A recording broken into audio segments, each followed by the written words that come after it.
Halo and welcome back, teman-teman netizen atau warganet yang saya hormati semuanya. Di konten terbaru hari ini, saya ingin memberikan preview dari pertandingan babak kualifikasi Piala Dunia tahun 2026 Zona Asia Round 3 dari Grup C antara Jepang versus Indonesia yang akan dimainkan besok sore mulai pukul 17.35 waktu Indonesia Barat. Seperti yang sama-sama kita ketahui teman-teman, bahwa timnas Indonesia kita telah berhasil lolos ke round 4 babak kualifikasi Piala Dunia tahun 2026 Zona Asia. Nah, enak banget kan ngomongnya, kualifikasi Piala Dunia tahun 2026 Zona Asia Round 4. Kalau dulu, kita semua justru fokus agar timnas Indonesia menjadi juara dari Piala AFF. Memang, sampai hari ini belum bisa menjadi juara dari Piala AFF, tapi timnas Indonesia kita sebelumnya tampil di Piala Asia tahun lalu dan juga nanti akan kembali bermain di Piala Asia. Dan timnas Indonesia U23 kita bahkan hampir lolos ke Olimpiade, dan sekarang timnas Indonesia kita punya peluang untuk bisa bermain di Piala Dunia. Tentu kita perlu bersyukur bahwa sejauh ini progres dari timnas Indonesia sangat baik. Sehingga sekarang dunia pun membicarakan tentang tim nasional Indonesia. Bahkan banyak sekali konten kreator yang datang dari luar negeri untuk membuat vlog dan juga menonton pertandingan-pertandingan dari timnas Indonesia. Tentu itu adalah hal yang positif untuk bisa mempromosikan tim nasional Indonesia. Selain itu juga kita sering melihat postingan dari akun FIFA atau juga FIFA World Cup tentang pertandingan-pertandingan dari timnas Indonesia. Oleh karena itu, saya pikir tidak ada salahnya juga jika kita mengapresiasi kerja keras dari para pemain, jajaran pelatih, federasi, dan juga tentunya dalam hal ini pemerintah kita yang semuanya bersatu untuk bisa membentuk tim nasional Indonesia yang kuat. Bahkan di pertandingan sebelumnya melawan China, kita bisa melihat ada begitu banyak pemain-pemain yang bermain di liga domestik kita yang mendapatkan menit bermain dan bermain sangat efektif. Artinya seperti yang selalu saya katakan, bahwa siapapun pemain itu, bermain dimanapun dia, asalkan dia warga negara Indonesia dan dia bisa memberikan kontribusi bagi tim nasional Indonesia, tentu akan dipilih oleh pelatih untuk masuk ke dalam skuad dan juga akan diberikan menit bermain.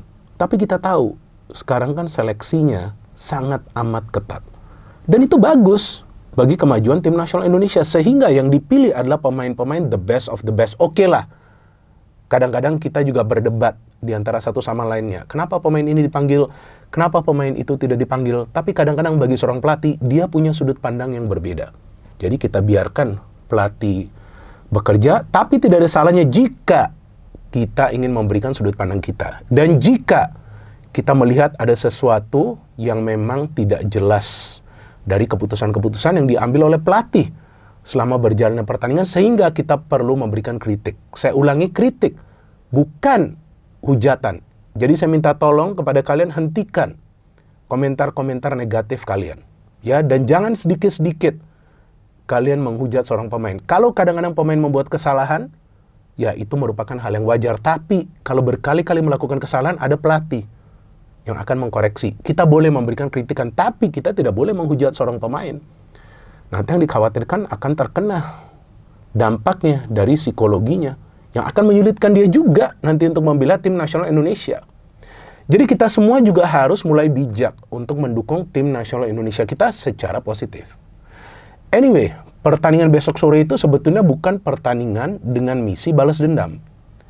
Kenapa saya katakan ini? Karena yang saya mulai perhatikan narasi yang dibangun, baik di sosial media dan juga di beberapa media digital, bahwa pertandingan besok adalah misi balas dendam. Misi balas dendam dari mana? Oke, memang timnas Indonesia kita kalah di pertemuan pertama, bukan leg pertama. Pertemuan pertama ini kan nggak pakai sistem leg pertama, leg kedua, nggak. Ini sistem setengah kompetisi kan. Setiap tim akan berhadapan dengan satu sama lainnya home and away, tapi bukan sistem leg, bukan. Jadi kalau memang pada saat itu timnas Indonesia kita kalah karena memang kalah kelas dari Jepang dan mereka bermain sportif. Nggak ada kok hujatan-hujatan dari netizen yang berada di Jepang nggak ada sama sekali. Bahkan pelatih dari Jepang, Hajime Moriyasu, sebelumnya, jauh sebelumnya, jika teman-teman masih ingat, pada bulan Januari tahun lalu, pada saat Indonesia bermain di Piala Asia, memuji kemajuan dari timnas Indonesia pada saat itu. Dan dia juga kemudian mengatakan bahwa dia berharap pada saat ini kualifikasi Piala Dunia round 3, dia berharap agar Indonesia juga bisa menemani Jepang bermain di Piala Dunia. Kenapa saya mengatakan ini semua? Saya mengatakan ini semua agar kalian jangan lebay juga. Kemudian nanti tiba-tiba mulai menyerang akun dari Federasi Sepak Bola Jepang atau juga para pemain Jepang atau mungkin juga pelatihnya. Gak perlu seperti itu. Gak ada yang namanya misi balas dendam. Jepang adalah sahabat dari Indonesia. Dan mereka memang bermain sepak bola dengan cara yang sangat baik. Maka itu, kalau menurut saya, mereka adalah tim terkuat saat ini di Asia. Sudah langganan Piala Dunia. Bahkan di Piala Dunia sebelumnya, mereka bisa lolos dari fase grup. Dan mereka punya proyeksi untuk membawa tim nasional Jepang itu menjadi juara dunia. Mulai dari program jangka pendek, yaitu pada tahun 2034, sampai program jangka panjang, yaitu pada tahun 2050, agar Jepang bisa menjadi juara dunia. Dan mereka adalah tim yang sangat sportif.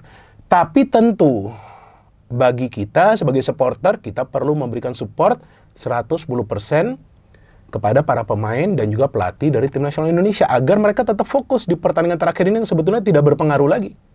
Ya dong, mau kalah berapapun, Indonesia sudah pasti lolos ke round 4. Tapi kan ini adalah pertandingan babak kualifikasi Piala Dunia, bukan pertandingan uji coba atau sekedar pertandingan formalitas. Artinya tentu Patrick Kluivert akan betul-betul serius mempersiapkan timnya agar bisa memberikan hasil yang terbaik. Walaupun seperti yang tadi saya katakan, Jepang jauh di atas kita. Tapi kan bukan berarti para pemain kita sudah kalah duluan sebelum bertanding. Benar kan? Nah, kesulitan di pertemuan pertama itu adalah karena memang sebagian dari para pemain timnas Indonesia itu belum bisa menyatu secara chemistry. Dan ada beberapa pemain yang di pertemuan pertama tersebut tidak bermain, tapi kemungkinan, yaitu kemungkinan besar besok akan bermain di Jepang, seperti Joy Pelupesi, ada juga Ole Romeni, mungkin juga nanti Egy akan dimainkan lagi, mungkin juga Yakob akan dimainkan, yaitu nanti tergantung dari Patrick Kluivert. Tentu dia akan melihat kesiapan dari para pemain. Siapa pemain yang paling fit akan dia turunkan langsung. Tapi tentu dia ingin agar para pemain bermain sebagai satu unit, kolektif lagi seperti melawan China. Memang China adalah tim paling lemah di grup ini, tapi sebetulnya secara ranking mereka jauh loh di atas kita. Tapi kan para pemain kita gak panik. Walaupun China juga memberikan perlawanan, gak parkir bis juga mereka. Kenapa gak panik para pemain kita? Karena sekarang sudah mulai menyatu mereka secara chemistry baik di atas lapangan dan juga di luar lapangan. Nah, inilah yang harus dipertahankan untuk pertandingan juga besok sore. Dan memang Jepang juga, pelatih mereka tidak memanggil banyak pemain-pemain pilarnya ya. Bahkan ada 7 debutan yang dipanggil ke tim nasional Jepang. Tapi Jepang adalah Jepang, teman-teman. Konsep permainan mereka itu luar biasa. Mengandalkan umpan-umpan pendek, mengandalkan transisi, mengandalkan ball possession untuk jangka waktu beberapa menit, bisa main direct pass, bisa main crossing, bisa main umpan terobosan. Kadang-kadang mengandalkan skill individu dari para pemain mereka, pergerakan para pemain itu sangat cepat. Satu pemain kasih umpan, pemain lainnya sudah bergerak mencari ruang. Pemain yang mencari ruang akan disupport oleh pemain lain yang juga mencari ruang. Jadi akan ada minimal 2 pemain dari Jepang yang mencari ruang pada saat ada 1 pemain dari Jepang yang menguasai bola.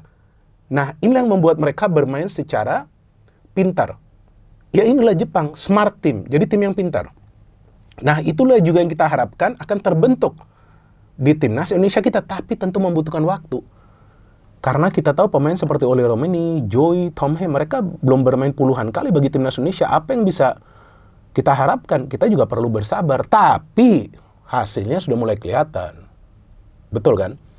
Nah, terkait dengan susunan pemain, bisa saja Patrick Kluivert melakukan rotasi. Kan Marcelino sudah bisa bermain, Martin Pas sudah bisa bermain, Ivar Jenner kabarnya tidak bisa turun ya, sudah ada pemain lain lah yang bisa isi. Kemungkinan Kambuaya akan main lagi, mungkin dia diistirahatkan juga, sudah all out dia. Lawan China bahkan dia sudah kelihatan kelelahan, kemudian dia ditarik lebih awal kan. Nah, jadi kita tunggu nanti. Tapi feeling saya di belakang ya bisa saja nanti ada perubahan. Bisa juga pemain lain seperti Miss Silgers diberikan kesempatan untuk tampil. Atau mungkin juga tetap mempertahankan pemain yang sama. Tapi di tengah ini, ya bisa juga nanti Tom Hay menjadi salah satu pemain yang diistirahatkan dulu. Bisa juga. Atau bisa juga Joey yang diistirahatkan dulu. Karena banyak opsinya bagi Patrick Kluivert. Tapi yang paling penting di depan ini. Karena feeling saya kemungkinan timnas Indonesia kita akan lebih defensif karena bermain di kandang tim lawan. Ya dong. Dan kita tahulah, Jepang ini adalah tim yang banyak mencetak gol di babak kualifikasi ini. Mereka adalah tim yang merupakan mesin gol lah. Mereka main untuk mencetak gol dan kemudian meraih kemenangan. Jadi ini tidak akan merupakan pertandingan yang mudah bagi para pemain kita. Tapi secara mental mereka harus siap. Jadi feeling saya tentu para pemain akan tetap ngotot. Tetap ngotot karena mereka harus mempertahankan mental seorang pemain, bos. Ya, mental seorang pemain yang adalah pemain profesional dan juga yang ingin menang. Jadi itu harus mereka pertahankan. Cuma lagi-lagi yang kita harapkan jangan banyak kesalahan yang bisa mereka buat nanti di atas lapangan. Jangan sampai banyak kesalahan. Karena lawan Jepang di pertemuan pertama itu, karena ada beberapa kesalahan baik dari segi koordinasi atau juga pada saat passing bisa dimanfaatkan oleh para pemain Jepang. Dan saya yakin pertandingan besok sore juga akan menjadi perhatian dunia. Karena Indonesia akan berhadapan dengan tim yang paling kuat di Asia yang sebelumnya telah memastikan lolos ke Piala Dunia. Kalau feeling saya teman-teman, para pemain dari timnas Indonesia kita akan habis-habisan di atas lapangan, walaupun mereka juga sebelumnya habis-habisan lawan China, akan habis-habisan dan mencoba untuk mendapatkan 1 poin. Kalau bisa mendapatkan 1 poin, itu sudah luar biasa. Tapi kalaupun kalah, bukan berarti langsung kita menghujat, gak boleh. Kalau kita mau kritik dari cara bermain, itu beda lagi. Kalau kita mau kritik jika memang ada pemain yang melakukan kesalahan kemudian dimanfaatkan oleh para pemain Jepang, itu beda. Tapi kita tidak boleh memberikan para pemain tekanan untuk meraih kemenangan untuk pertandingan besok. Gak bisa seperti itu. Karena lawannya sudah jauh di atas kita. Tapi bukan pertandingan formalitas, saya ulangi sekali lagi. Bukan pertandingan uji coba dan juga bukan misi balas dendam. Tapi pertandingan besok sore adalah momen emas bagi Patrick Kluivert untuk mempertahankan chemistry di antara para pemain. Meskipun nanti tentu dia kemungkinan akan melakukan rotasi. Kalau feeling saya, pertandingan besok akan berjalan seru. Jepang tentu akan menyerang, mereka tidak punya beban. Para pemain timnas kita tentunya akan bermain lebih disiplin, mengawal lini pertahanan, lini tengah, counter-counternya akan cepat. Dan kita tunggu nanti starting line-up besok sore seperti apa. Tapi kita semua sebagai supporter, saya tahu banyak juga supporter timnas Indonesia yang berangkat ke Jepang. Kita semua perlu memberikan dukungan secara positif. Let's go Indonesia! No hate, no politics, only football. Salam sepak bola.